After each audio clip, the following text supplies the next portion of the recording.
वैभव नाइक ने छत्रपति शिवाजी महाराज की प्रतिमा के संदर्भ में कहा कि राजकोट किले में स्थापित शिवाजी महाराज की प्रतिमा का निर्माण सही तरीके से नहीं हुआ था। उन्होंने कहा कि अब तक नया और मजबूत स्मारक बनाना चाहिए जो पूरी तरह से भ्रष्टाचार मुक्त हो। आज छत्रपति शिवाजी महाराजांची जयंती आहे, तुम्ही मोठ्या उत्साहात या ठिकाणी किल्ल्यावर चाललेला आहात, काय सांगाल?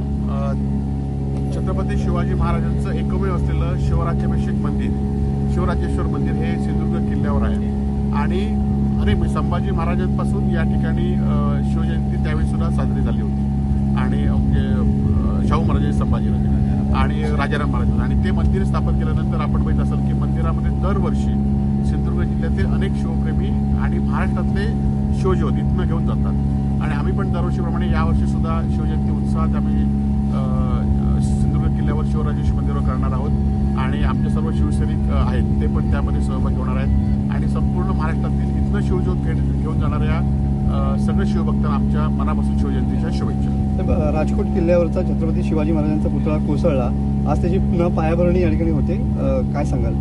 खरं तर दुर्दैवाने गेल्या वेळी जो राजकोट किल्ल्यावर पुतळा बसवला होता त्याचं काम निकृष्ट झालं होते, पहिल्यापासून लोक सांगत होते, त्यामुळे तो दुर्दैवाने तो पडला आणि आज पुन्हा एकदा त्या ठिकाणी नवीन शुभारंभ होतोय।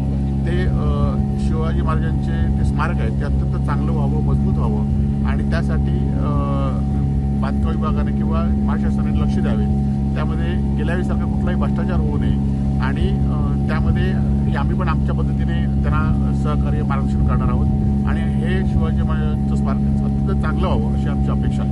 सर, राजकीय प्रश्न, टायगर 3चा टप्पा या ठिकाणी पुढे येतोय, भास्कर जाधव आणि तुम्हाला पण थेट या ठिकाणी ऑफर दिलेली पाहायला मिळते, काय सांगाल? नाही, आम्ही कालच सांगितलं, दररोज सांगितलोय की आम्ही शिवाजी महाराज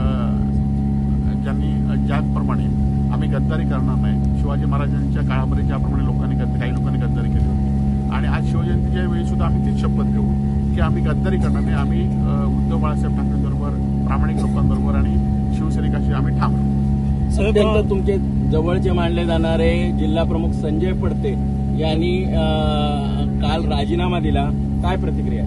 खरं तर त्यांनी राजीनामा दिलाय, त्यांच्याशी आम्ही बोलणार आहोत, वरिष्ठ सुद्धा त्यांच्याशी बोलतील। काय मनधरणी होणार आहे का? त्यांच्याशी बोलू आम्ही। सर, काल एकनाथ शिंदे असं म्हणाले, जर मुख्यमंत्री उद्धव ठाकरे झाले नसते तर शिवसेना फुटली नसती। नाही, आता खरं तर एकनाथ शिंदेनी तेव्हा भाजपबरोबर काय युती केली नव्हती उद्धवजींनी, हे आता एकनाथ शिंदेना कळलं असेल आणि माहीत असेल की सगळे निर्णय मुख्यमंत्रीच घेत आहेत आणि ज्या पद्धतीने त्यांना काल सुरक्षा काढून घेतली आहे, दिल्लीची कपात आहे, या सगळ्या गोष्टीमुळे आता त्यांना कळेल की त्यावेळी उद्धवजींच्या काळामध्ये सुद्धा असंच सरकारचा पण आम्हाला विश्वास घेत नव्हतं असं ह्यांचंच म्हणणं होतं। जे आता मंत्री झाले ते हेच मंत्री त्यावेळी सरकारमध्ये होते, आता तेच सरकारमध्ये आहेत आणि आमचं एक म्हणणं आहे की तुम्ही इतर गोष्टी करण्यापेक्षा आता महाराष्ट्राचे वेगवेगळे प्रश्न आहेत ते प्रश्न सोडवण्याचा प्रयत्न या ठिकाणी करा। सर, दसरा मेळावा मनोहर जोशी यांचा अपमान करून त्यांना स्टेजवरनं खाली आणण्यात आलं होतं, तशीच रामदास कदम यांना देखील परिस्थिती अपमान करण्याची तयारी जी आहे ती उद्धव ठाकरे यांनी केली होती असं गौप्यस्फोट एकनाथ शिंदेनी केलं, त्याकडे कसं पाहता? नाही, आता झालेल्या गोष्टीकडे पाहण्यापेक्षा तुम्ही का शिवसेनेपासून वेगळे गेलेला आहात, त्यामुळे तुम्ही आज महाराष्ट्राचा कारभार बघा, तुम्ही शिवसेना वाढवण्याचा प्रयत्न करा। आज जे लोक येत नाहीत त्या लोकांना तुम्ही अभिषेक देतायत, त्या लोकांना दबाव टाकताय आणि त्यामुळे तुमच्याकडे आलेला प्रत्येक माणूस हा विचाराने किंवा तुमच्या प्रेमापोटी गेला नाही तर दबावामुळे, फायद्यामुळे, स्वार्थामुळे गेला आहे, हे आता महाराष्ट्रातली जनता ओळखलेलं आहे। निश्चितपणे यापुढच्या काळामध्ये सुद्धा जे तुमच्याकडे जातील त्यांना काहीतरी स्वतःचा व्यक्तिशा स्वार्थ असेल म्हणूनच जातील अशी आता महाराष्ट्रातील जनतेची भावना आहे। शिवसेना जेव्हा फुटली त्यावेळी तुम्हाला देखील ऑफर होती, आता देखील ऑपरेशन टायगर आहे, तुम्हाला काय ऑफर आहेत का? नाही, खरं तर आम्ही त्यावेळी सुद्धा शिवसेना फुटीच्या वेळी सुद्धा आम्हाला ज्या ऑफर होत्या त्या आपल्या सगळ्यांना माहिती आहे आणि आम्ही त्या ऑफर नाकारल्या आहेत, त्यामुळे आमचं नुकसान झालं असेल तरी आम्ही ज्या ऑफर नाकारल्या त्याबद्दल आम्हाला अभिमान आहे की आमच्यासारखे काही लोक असे असतील की जे उद्धवजींबरोबर, शिवसैनिकांबरोबर पत्रकारांना करणार नाही आणि त्यामुळे आजही आम्हाला ऑफर आता काय येण्याचा प्रश्न नाही, परंतु आल्यानंतर एसीबीची चौकशी जी आहे ती तुमची केली जाते, मात्र राजन सावींची चौकशी कुठेतरी थांबले पाहायला मिळते, ते त्यांच्या महायुतीच्या वाटेवर असल्यामुळे हे सगळं झालं नाही। आता आपण बघितलं असेल की ज्यावेळी ह्या चौकशा सुरू झाल्या होत्या महाराष्ट्रातल्या, त्यातलं तर मी एकटाच राहिलो की जे मी त्यांच्यात गेलो नाही, त्यामुळे माझी चौकशी चालू राहणार आहे आणि मी त्याच की माझा हा लढा एकट्याचा आहे, तो मी चौकशीचा एकट्याचा लढा मी चालू ठेवीन, मी काय कोणाला विकलं नाही. पण जो त्यांच्यात गेले त्यामध्ये सगळ्या चौकशाच संपल्या. हळूहळू ते आता खातं बंदच करतील मला वाटतं. साहेब, जितेंद्र जानवळे सुद्धा आज या ठिकाणी शिवसेनेमध्ये चाललेले आहेत, काय प्रतिक्रिया असेल? नाही, ते मुंबईतले आता सगळे एखादे कार्यकर्ते झाले त्याला केवढं मोठं करायचं, ते काय नगरसेवक नव्हते, कोण नव्हते, त्यामुळे त्याला त्याबद्दल प्रश्न आहे. साहेब, छत्रपती संभाजीराजे यांच्या जीवनावरील चित्रपट रिलीज झालेला आहे छावा, सुपर डुपर हिटरला. आपण कसं पाहता याकडे? मी कालच चित्रपट बघितला. आज पण माझी मुलांनी परिवाराने घेऊन मी हा पिक्चर बघणार आहे. अत्यंत चांगला पिक्चर आहे. खरं तर त्यावेळी सुद्धा खंडूजी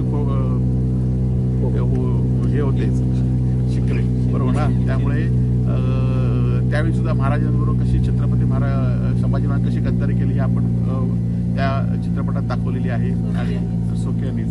आणि गद्दारी करून सुद्धा महाराज हटले नाहीत आणि ती परंपरा पुढे सुद्धा 200-250 वर्ष सत्ता मराठ्यांनी गाजवली. त्याप्रमाणे गद्दारी थोडक्या वेळेसाठी असेल, त्यातून नुकसान संभाजी महाराजांसारखा आम्ही एक महान योद्धा गमावला असो, परंतु पुन्हा त्या ठिकाणी सैन्य मराठ्यांचं उभं राहिलं आणि अटकेबार झेंडा सुद्धा फडकवलेला आहे. आणि तीच परंपरा त्या चित्रपटातनं काही शिकण्यासारखं असेल तर गद्दारी आपल्या स्वार्थासाठी न करता मातीशी आणि धर्माशी इमान राखलं पाहिजे, एवढं मात्र निश्चित. साहेब, ठाकरे सरकार असताना सुद्धा वरुण सरदेसाईनं सिक्युरिटी दिलेली होती. आता सिक्युरिटी काढून घेताना त्यावेळेला तुम्ही त्यांना विचारलं असेल, सगळे नितेश राणे म्हणतात. नाही, आता आमची सिक्युरिटी काढली नाही, शिंदे गटाची सिक्युरिटी काढली. पण त्यावेळेला वरुण सरदेसाई आता शिंदे गटाची सिक्युरिटी काढली तर शिंदे गटाचे मंत्री जे विचारतायत, आमदार विचारतात, त्यांना त्यांनी उत्तर द्यावं ना. बरोबर आहे. जसा एखाद्याचा पोपटाचा जीव, एखाद्याचा माणसाचा जीव पोपटामध्ये असतो, जसा उद्धव ठाकरेंचा जीव महानगरपालिकेत अडकला असं रामदास कदम आरोप केला. उद्धवजींचा जीव हा मराठी माणसांसाठी महापालिकेत आहे. आज मुंबईमध्ये खासदार आमदार भाजपचे किंवा अमराठी आज झालेले आहेत. 15-16 आमदार एकट्या मुंबईमध्ये अमराठी झालेले आहेत आणि आज मुंबईतल्या मराठी माणसांना हिंदीत बोलावं पाहिजे. तुम्ही मराठी माणूस नालायक आहात.